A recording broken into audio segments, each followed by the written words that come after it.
Hello and welcome to Social Media Ministries. My name is Spencer Kaufman. Thank you for being here this week. We are on part 2 of a 4-part sermon series about God allowing Satan to attack you. So why does he allow this? Well, we talked about that last week, so if you haven't seen it, check it out in a card here or navigate to our YouTube channel where you can find the playlist for this sermon series.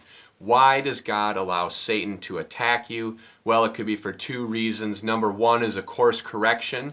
Number 2 would be that there's some heavenly battle going on that you know nothing about and that you are a key part in that battle. So keep the faith and praise God that you are fortunate enough to be in that battle. Today we're talking about Satan and how he is already defeated. So if you are a returning visitor with us, please, I hope that you are engaging in some discussion. Share these videos, help bring other people to social media ministries and to the Bible, to these interpretations and the scriptures in the Bible. And if you're new here, again, feel free to check out our channel, check out the links in the description below, follow us on social media, and get plugged in. Satan has already been defeated. Already been defeated. You don't have to worry about him. His fate is sealed. Everything is done. It's over. Someday he'll be cast into hell for all eternity. How do we know this? Well, this is in the Bible. Revelation 20:10. So if you have your Bibles, please turn with me. Use your Bible.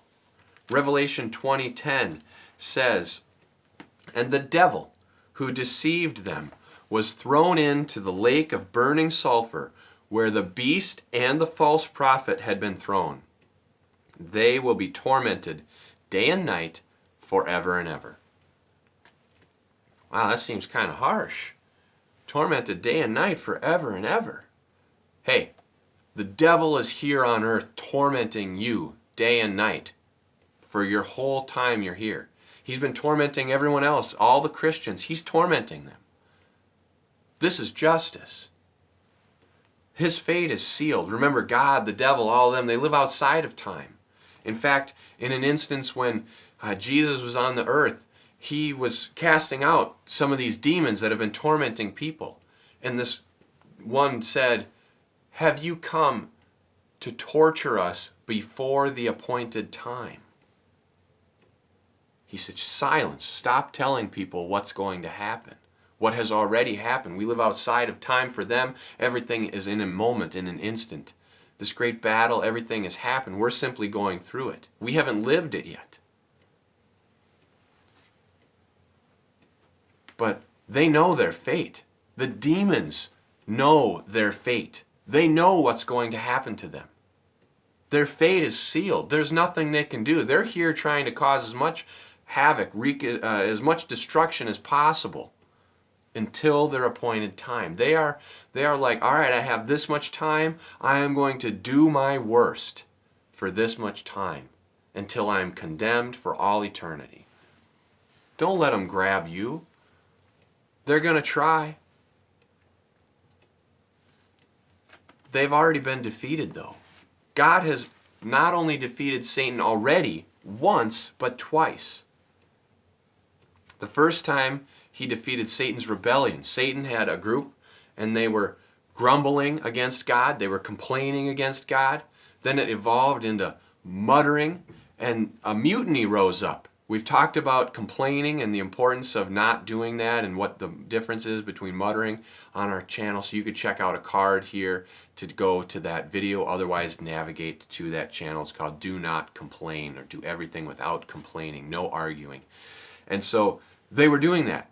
And they caused this mutiny to happen. And all of a sudden, they fought. And God defeated Satan and Satan's band of angels, the mutinous crew, and threw them out of heaven.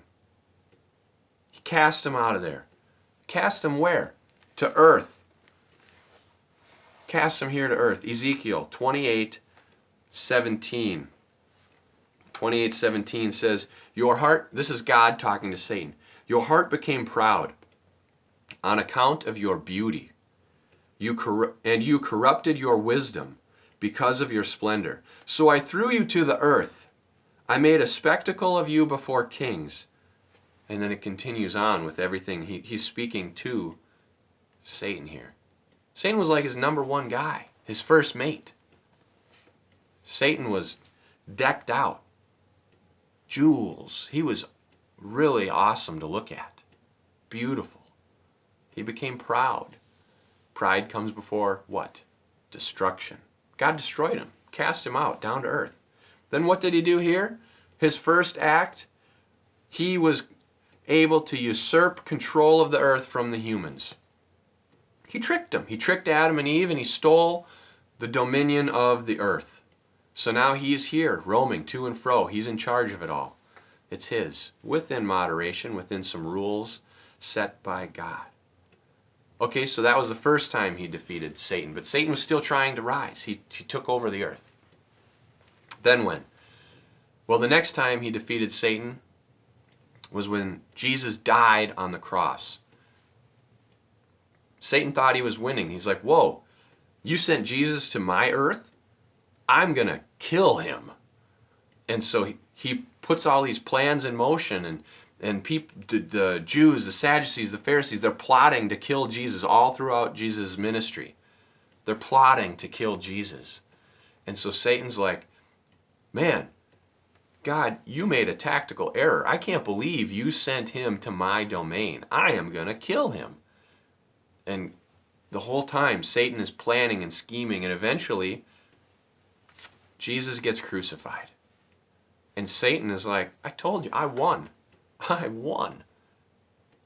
And then all of a sudden, 3 days later, during that 3 days, we're going to talk about why it took Jesus 3 days to rise in a future sermon. It'll be really great, but some stuff was happening during that 3 days. Jesus had a mission, and he was accomplishing it. And as these days went on, Satan's like, no, what is happening?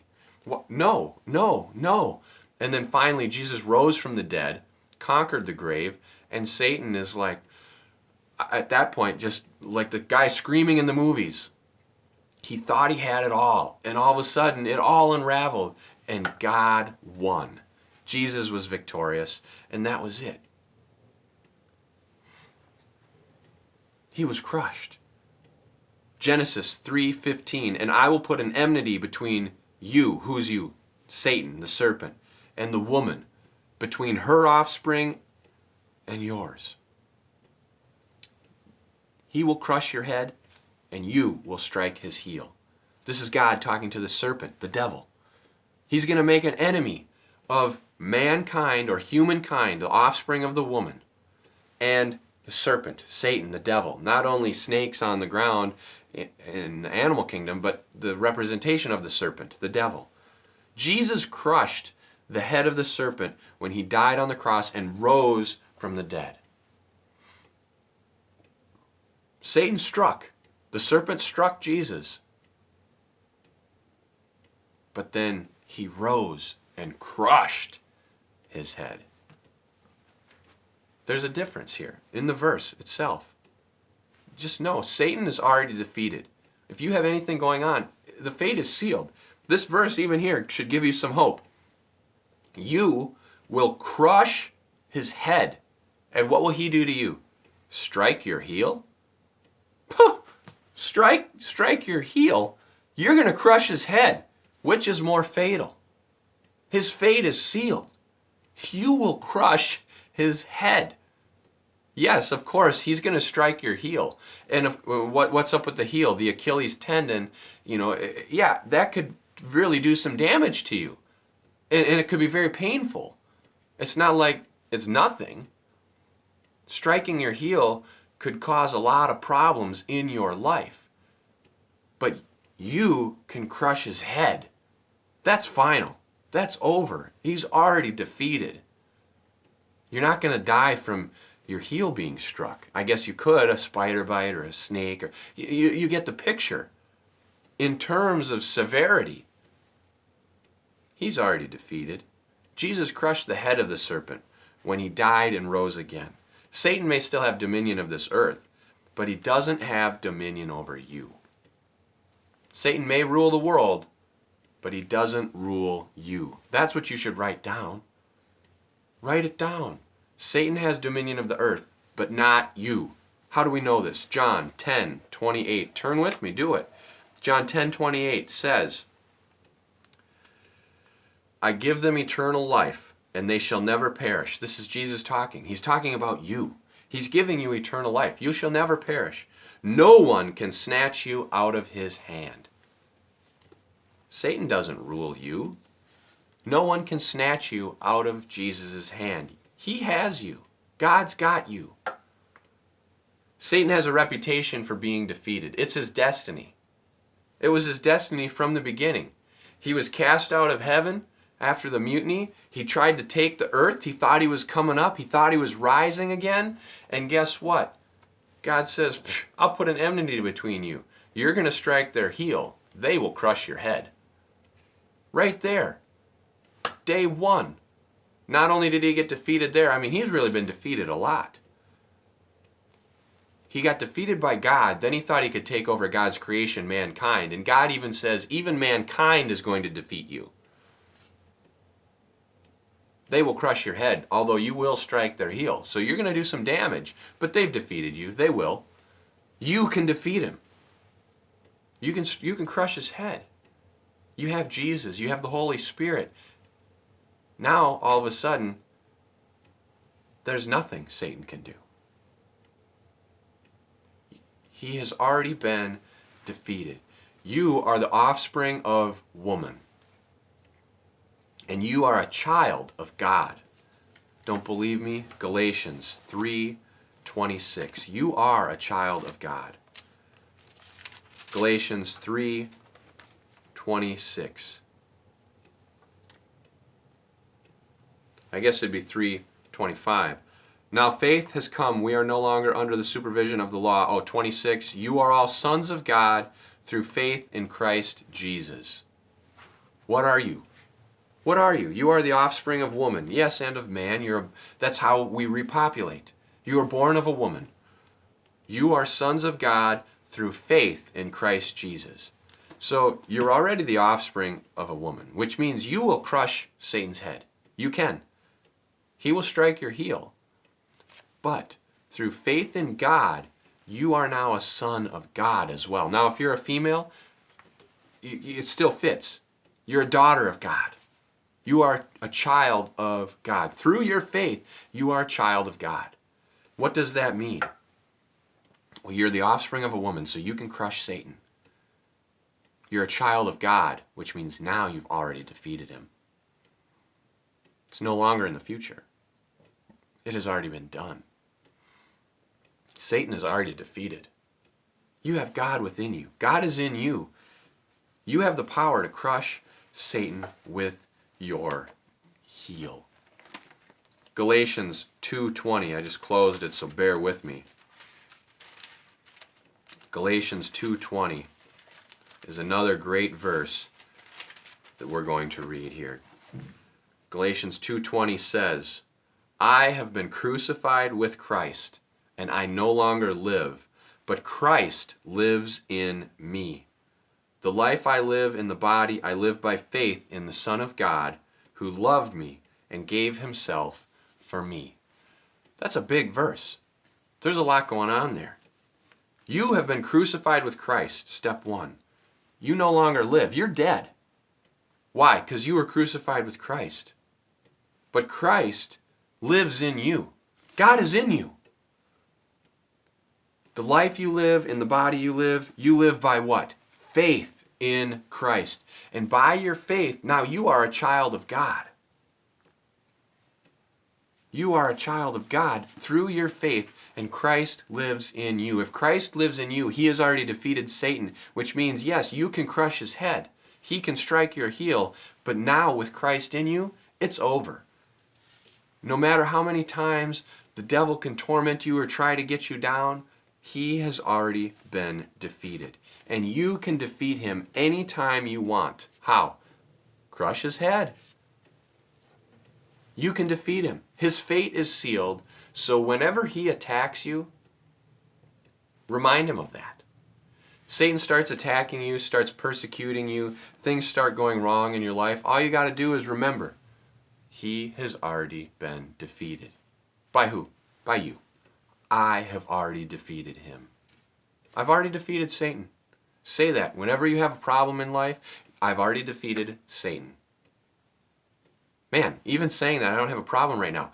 I'm filled with so much energy saying, I have already defeated Satan.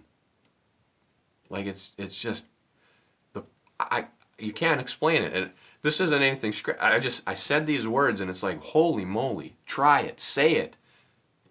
There's a feeling, you're going to get it. I have already defeated Satan. I want to keep saying it. You've already defeated him. You've crushed his head. You have Christ in you. You are a child of God. You've already won. It's over. Whatever he does in life, he's trying to strike your heel. Yes, he is. He will try and try and try and try. And sometimes God may even allow him to strike. And if that's the case, remember, it's either a course correction or it's a heavenly battle. But the bottom line, he's already been defeated by you. Let's pray.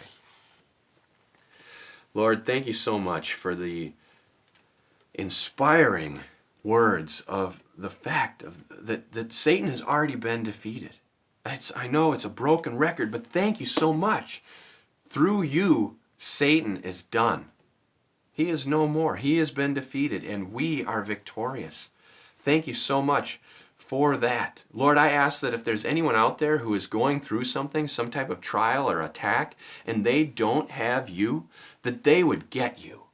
That they would ask for Jesus to come into their lives so that they would have Jesus in them. That they would have that power of already defeating Satan.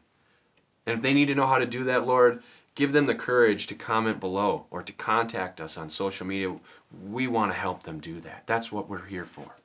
God, please give us the ability to reach more people, to change more lives, and to help more people follow you. And give us the encouragement and the mentality and the idea that we have already defeated Satan. Help us keep those positive words in our hearts and on our lips all the time, especially in times of trouble. See us through. In Jesus' name, amen.